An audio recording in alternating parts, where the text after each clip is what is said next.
राजा किशनराज एक बहुत बड़े साम्राज्य के राजा थे। उन्होंने अपना राज्य बड़ी कुशलता पूर्वक चलाया, लेकिन शायद होनी को कुछ और ही स्वीकार था।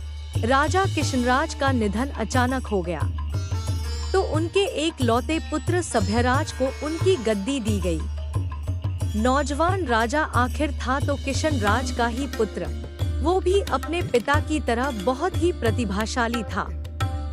उन्होंने कुछ ही समय में राज्य की सारी बागडोर अच्छे से संभाल ली। राजा की मां यानी किशनराज की पत्नी पहले ही स्वर्ग सिधार चुकी थी। राजा अपने पिता की एक लौती संतान था और अब उनके माता और पिता दोनों ही नहीं थे। समय समय पर राजा का राज्य के सबसे पुराने और वफादार मंत्री काशीराम मार्गदर्शन किया करते थे और राजा अपने राज्य के सबसे पुराने मंत्री काशीराम को ही सब कुछ मानता था।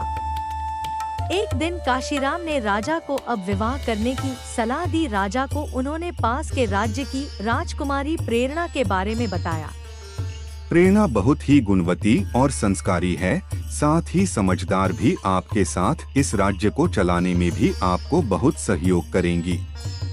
राजा ने पहले कुछ समय तक मना किया, लेकिन लड़की और उनके परिवार के बारे में सुनकर राजा ने उनकी बात मान ली। राजकुमारी और उनके परिवार वाले पहले ही राजा से बहुत प्रभावित थे, इसलिए वो विवाह के लिए तैयार थे। आखिर ऐसे राजा से शादी कौन नहीं करना चाहेगा। बड़ी धूमधाम के साथ राजा की शादी हो गई। शादी के बाद प्रेरणा इस राज्य में आ गई। राजा प्रेरणा की सुंदरता के साथ उनकी समझदारी का भी बहुत बड़ा प्रशंसक बन गया। ऐसी कई बातें थी जो राजा बल से नहीं हल कर सकता, उसे प्रेरणा अपनी सूझबूझ से सुलझा देती थी।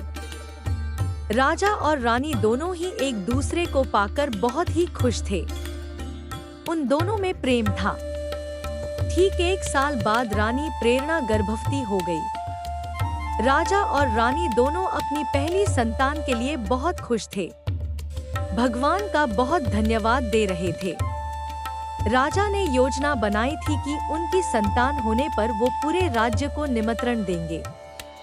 आखिरकार वो दिन आ ही गया और रानी ने एक पुत्र को जन्म दिया। राजा और रानी की प्रसन्नता का कोई ठिकाना नहीं रहा, लेकिन यह खुशी ज्यादा देर तक नहीं टिक पाई। नवजात पुत्र कुछ ही घंटों में मर गया।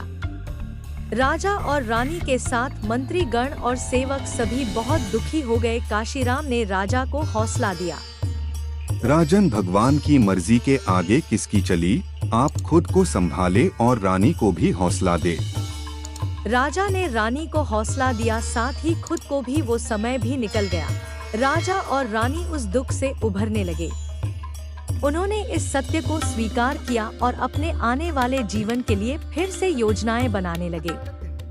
कुछ समय बाद फिर रानी गर्भवती हो गई। इस बार राजा और रानी कुछ ज्यादा सतर्क थे। समय समय पर दाई और वैद्य से परामर्श लिया गया ताकि पिछली बार जैसा फिर कुछ ना हो। समय आने पर फिर रानी ने फिर एक पुत्र को जन्म दिया, लेकिन इस बार भी वो पुत्र कुछ घंटों का ही मेहमान था।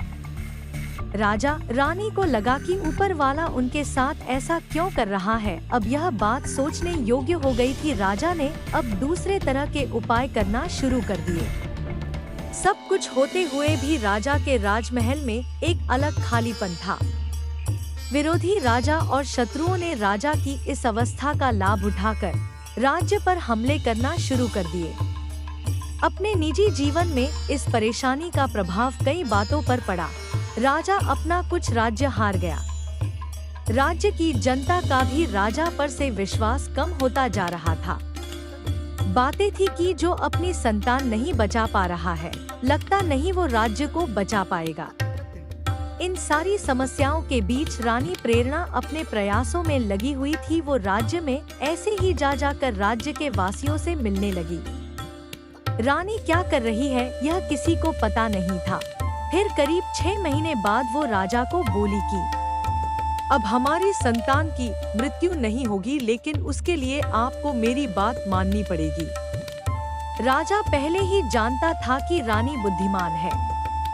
और कहना मानना हमेशा ही उनके लिए अच्छा रहा है। इसलिए राजा झट से हाँ बोलते हुए बोला कि हाँ, आप जो बोले, जैसा बोले वैसा ही होगा।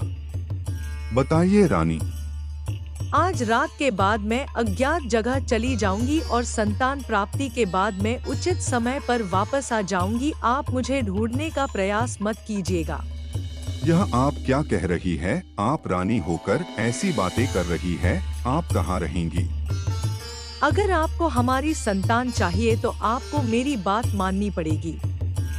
राजा कुछ ना कह सका। फिर रात में राजा जानता था कि वो अपनी रानी से अब पता नहीं कब मिल पाएगा। रात्रि के बाद सुबह जब राजा नींद से जागा तब रानी जा चुकी थी।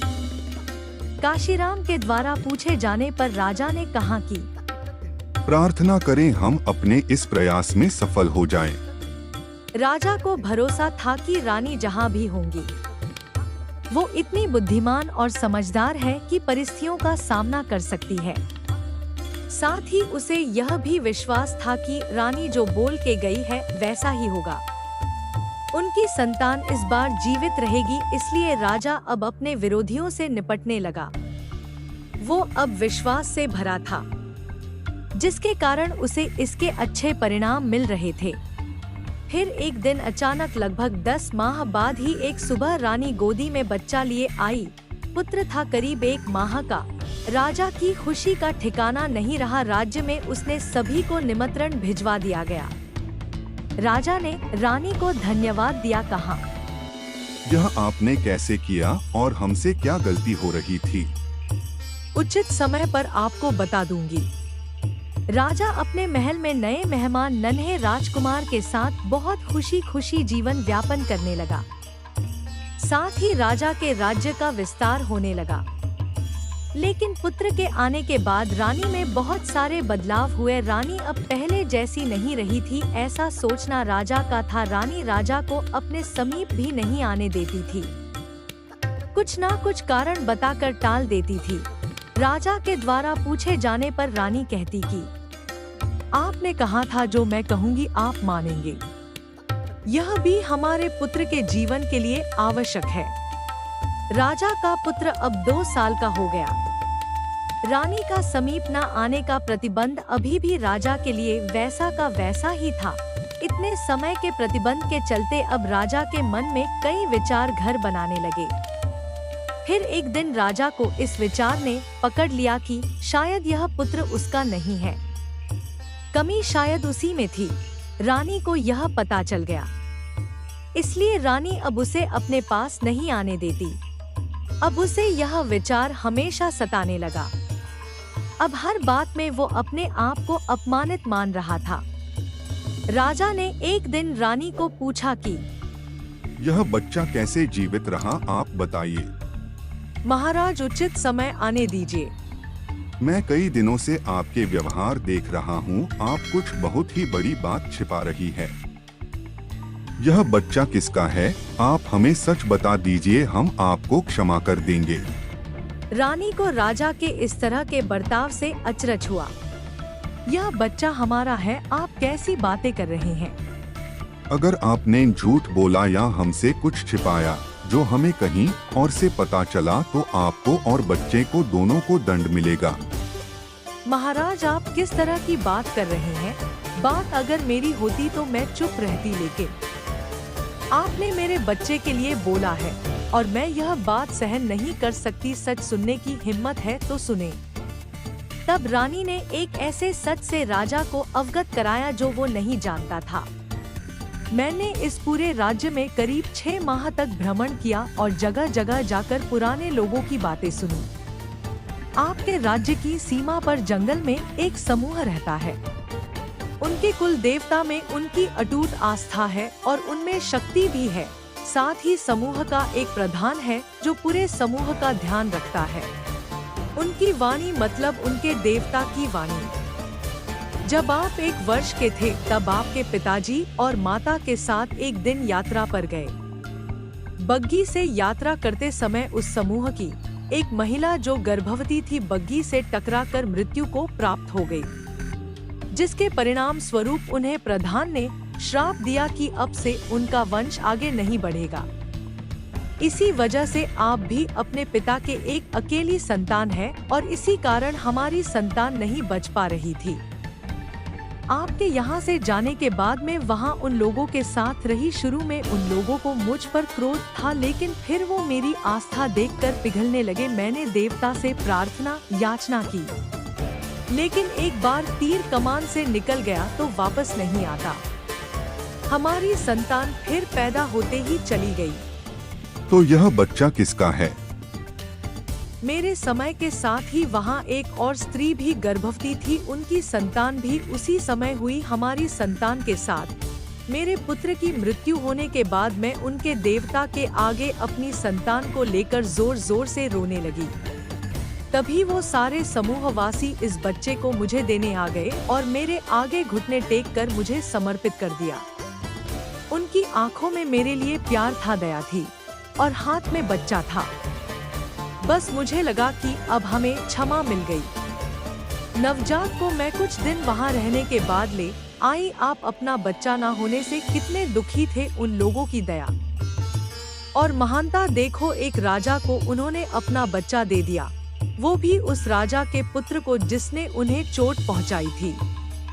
मुझे लगा कि इस बच्चे को जीवन भर अपार स्नेह देना ही हमारा प्रायश्चित है। राजा यह सब सुनकर कुछ बोलने लायक नहीं रहा, खुद को कोसने लगा। मैं तो आपके क्षमा के लायक भी नहीं हूँ। अपने परिवार की इस श्राप का पता मुझे नहीं लगा और आपने इतनी तपस्या की। मैंने आपसे विवाह करके आपके साथ अच्छा नहीं किया, मुझे क्षमा करें। शायद मेरे द्वारा ही इस बात का पता लगाया जा सकता था, इसलिए भगवान मुझे आपके पास ले आए। फिर राजा भी रानी के साथ वहाँ उन सभी से भेंट करने और क्षमा मांगने गया और उनकी दया को स्वीकार करते हुए उस बच्चे को बहुत स्नेह करने लगा। सीख, पश्चाताप से बड़ी कोई माफी नहीं। आपको यह कहानी कैसी लगी हमें कमेंट कर जरूर बताएं। इसी तरह की अच्छी कहानियाँ ज़ीशान टून आपके लिए लाते रहेंगे। यहाँ हमारी सभी कहानियाँ आपका मनोरंजन करने के साथ दिशा भी देंगी।